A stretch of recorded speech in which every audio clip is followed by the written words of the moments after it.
Mau P, I can't wait to chat about The Less I Know, The Better, your latest performances at EDC Vegas and Coachella, getting to know Mau P a little better. Mau P, welcome to America's Dance 30 for the first time. Thank you so much. So happy to be here. You've got to be exhausted. I just woke up, so I'm fine. When they told me 11 a.m., I'm like, how the hell is he going to do that? I make it work for you guys. I appreciate that.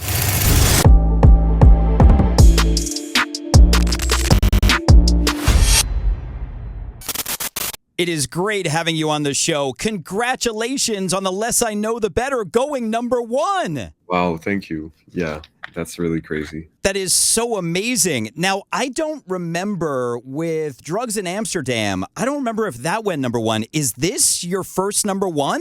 On US Dance Radio? Yes, I think so. That is incredible. Well, congratulations on your first then. Yeah, thank you. Well, I can't wait to talk about how this song was born. But first, since this is your first time on America's Dance 30, let's get to know Mau P a little better with Finky's firsts. Okay.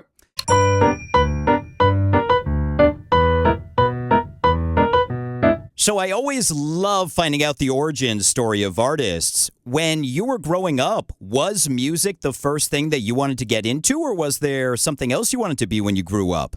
I remember at first I wanted to be a comedian. So like I wanted to be on stage telling jokes. And then I sort of let go of that and I wanted to become a cameraman.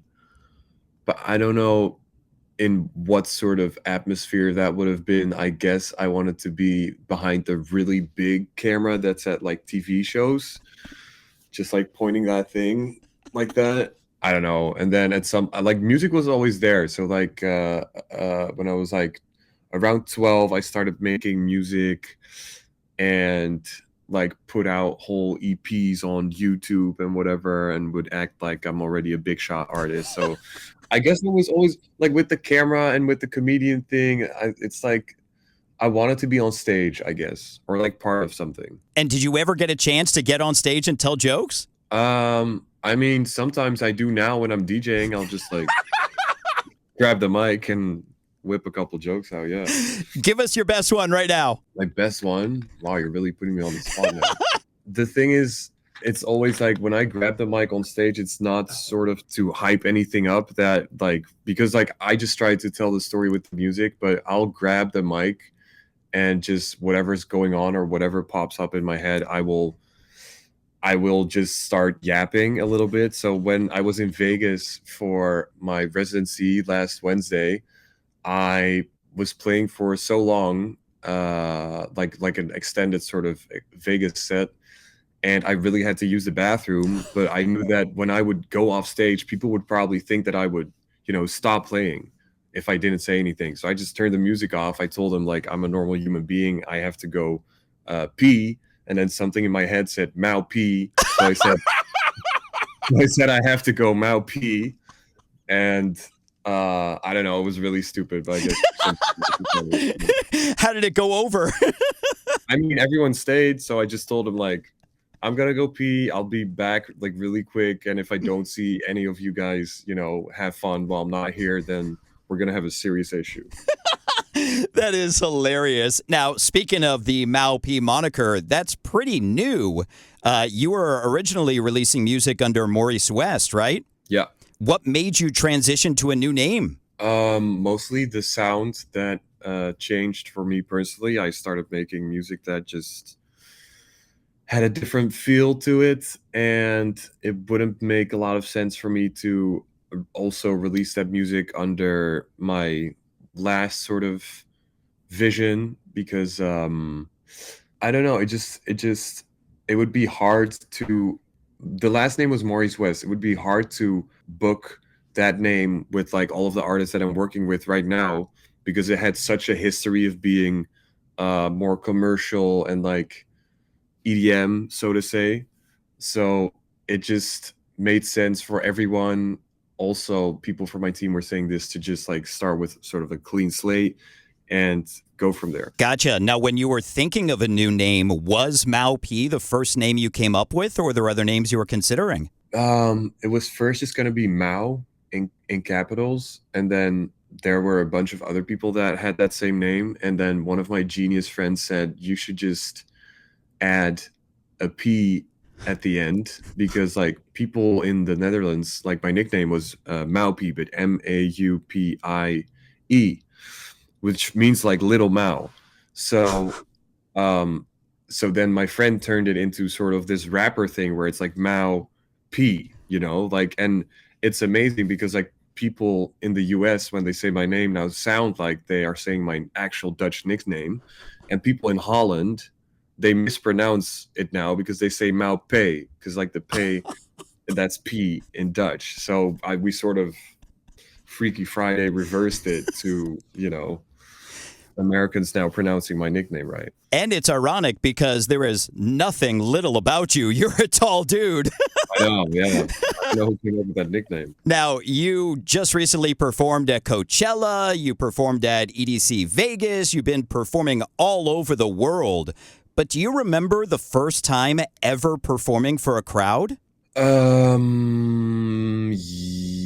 Yes, I do. It was my cousin's birthday, and he was looking for a DJ, and I sent him a mix that I made on my computer, and I lied to him saying that I knew how to use CDJs in a mixer, which I didn't at the time, and I just looked up images of what all the buttons on that mixer and on the CDJs look like, so I would sort of know what to do.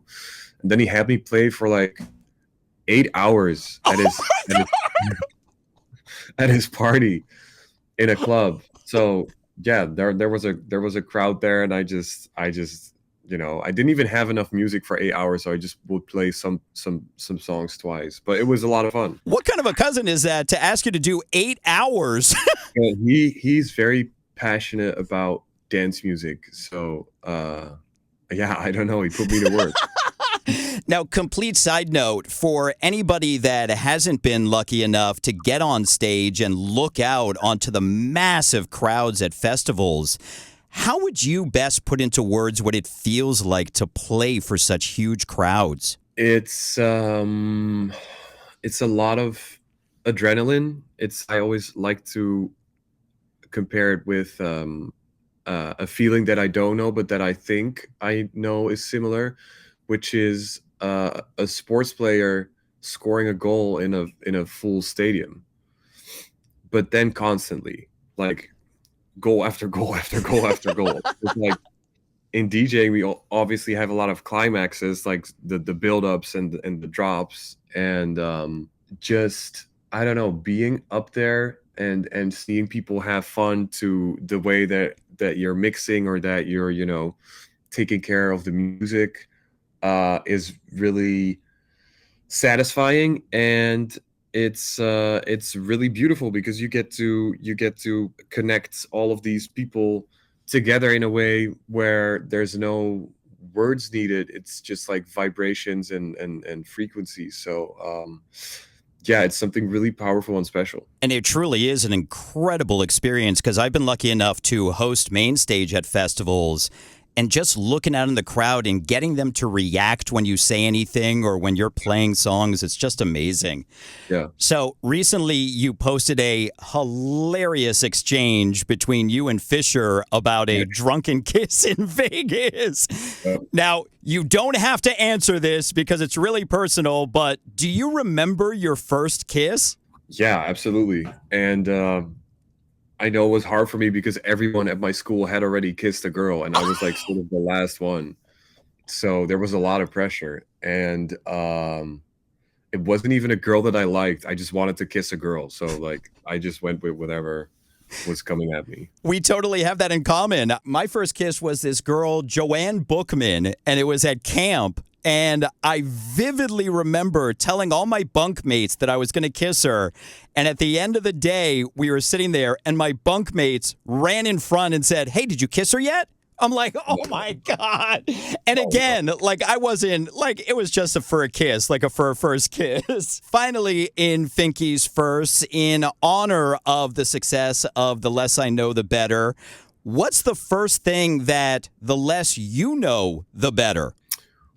That's a good question.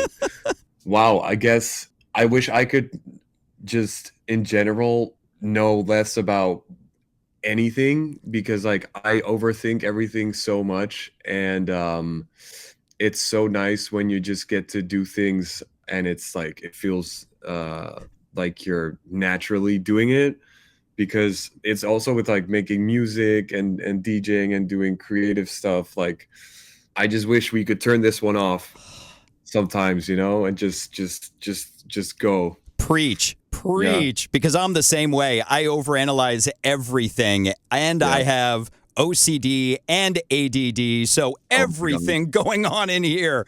Let's talk about this smash. Did I see that it took 2 years to clear? It wasn't a 2-year process, like actively people trying. It was more like I felt like it was such a big song already.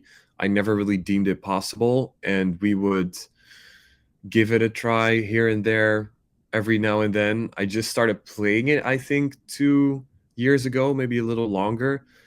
And I always knew like this song works so well live. Like if we can do something with this officially, it'll just be such a nice thing for people to do, because there were so many rips already on like SoundCloud, whatever. There was one guy, random person, who uploaded it, cut it out of my club space set, still had the CO2 blasting over the drop, like, and it had 1 million plays. Oh So my God. I was like, wow, people really want this. So I'm gonna just try again.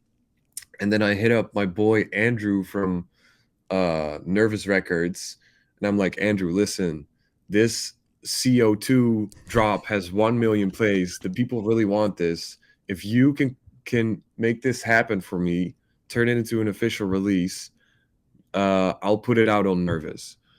And he got it done in 2 weeks. So Andrew's really the go here, and he made it happen. So yeah, it was, and then that was already like after one and a half.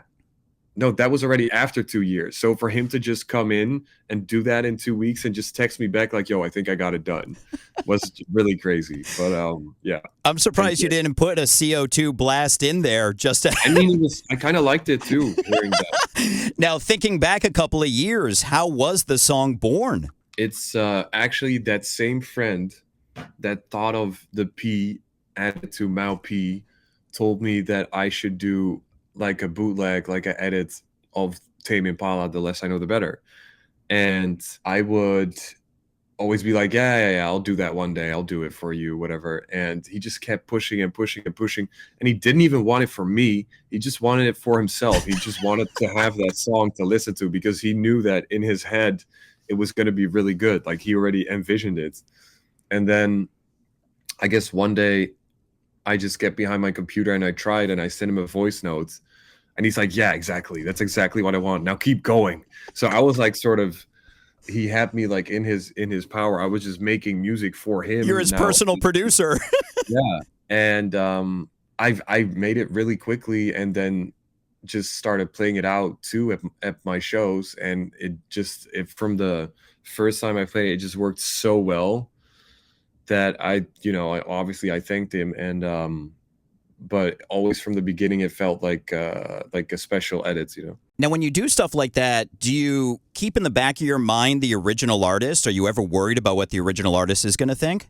Yeah, it's I always feel, a little sensitive about remixing and making edits, because the stuff that I pick to me is worth so much, or like is such a sort of piece of art that it's almost hard to touch, or hard to make an edit of, because you want to be respectful and keep it sort of in the, you either go so crazy that you don't even recognize what the original is, or you just try to enhance in a different sort of perspective what was already going on. And the last thing is what I did for The Less I Know the Better, because I just made it a higher tempo, and I added my beats and a new bass line and made it tech house. So I didn't want to go too crazy and add things to an already genius production by Kevin, of course. So yeah, that's how that happened. Well, you did such a great job with it. Congratulations on your first number one. Let's talk about your latest smash, Like I Like It. How did that happen? That's also a sample, and it's so funny. I just found this sample and immediately in my head started adding things to it that I would say, because it's like the sample's like I think it's like sort of a lovey-dovey thing where it's like a whole lot more than a little bit and a little bit more than a lot. Like I like it. It's like a person, I think, but I was trying to make it about busty women where they're like where it's like, because obviously the hook is crazy, like a whole lot more than a little bit. And I'm just talking about ass, I guess. So I'm like, what if you add she's gotta whole lot more than a little bit and a little bit more than a lot, like I like it, and then you add yeah, that's how I like it. So it sort of became a more sexually tinted thing instead of like the 80s sort of love song that it was originally. So that was just really fun to me, and then the beat just adds the whole swag to the song for me. It's such a funky track. Congratulations on that as well. Now, before I let you go, we've got a new feature here on America's Dance 30. I ask ChatGPT to give me a question that Mau P has never been asked before. I hope you're ready for this one. If you could bottle The Less I Know the Better as an energy drink, what flavor would it be, and what country would ban it? It'd probably be called like rainbow flavor or something, because for all of my shows, for The Less I Know the Better, we have all the lights programmed to turn into every color of the rainbow, because it's so like euphoric and it feels a little, LSD trippy, if that makes sense. Or it would be LSD flavored. That could also be a thing. And the colors would just naturally appear for you. And then probably some Asian country would ban it, because obviously they're not doing the whole drug thing. Yeah. Well, congratulations on The Less I Know the Better going number one. Dude, I can't thank you enough for your time and waking up for it. Congratulations on everything. I'm going to start my day now.